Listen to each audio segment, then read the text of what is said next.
सहनाववतु सहनौ भुनक्तु सह वीर्यङ्करवावहै तेजस्विनावधीतमस्तु मा विद्विषावहै। ॐ शान्तिः शान्तिः शान्तिः।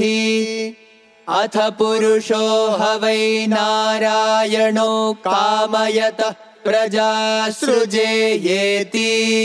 नारायणात् प्राणो जायते मनः सर्वेन्द्रियाणि च खं वायुर्ज्योतिरापः पृथिवी विश्वस्य धारिणी नारायणात् ब्रह्मा जायते नारायणाद् रुद्रो जायते नारायणादिन्द्रो जायते नारायणात् प्रजापतयः प्रजायन्ते नारायणाद्वादशादित्या रुद्रावसवः सर्वाणि च छन्दागुंसि नारायणाद्देव समुत्पद्यन्ते नारायणे प्रवर्तन्ते नारायणे प्रलीयन्ते।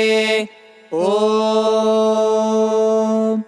अथ नित्यो नारायणः ब्रह्मा नारायणः शिवश्च नारायणः शक्रश्च नारायणः द्यावा पृथिव्यौ च नारायणः कालश्च नारायणः दिशश्च नारायणः ऊर्ध्वश्च नारायणः अधश्च नारायणः अन्तर्बहिश्च नारायणः नारायण एवेदगुं सर्वं यद्भूतं यच्च भव्यम् निष्कलो निरञ्जनो निर्विकल्पो निराख्यातः शुद्धो देव एको नारायणः न द्वितीयोऽस्ति कश्चित् य एवं वेद स विष्णुरेव भवति स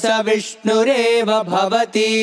ओमित्यग्रे व्याहरेत् नम इति पश्चात् नारायणायेत्युपरिष्टात् ओमित्येकाक्षरम् नम इति द्वे अक्षरे नारायणायेति पञ्चाक्षराणि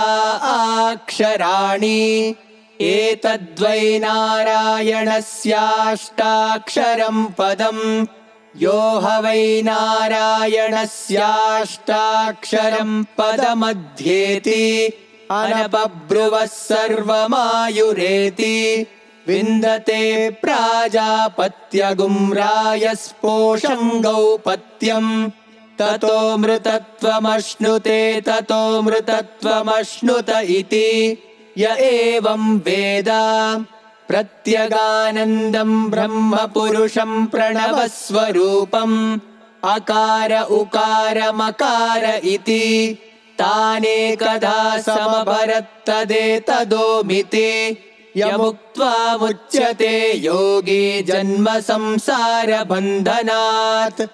ॐ नमो नारायणायेति मन्त्रोपासकः वैकुण्ठभुवनलोकं गमिष्यति।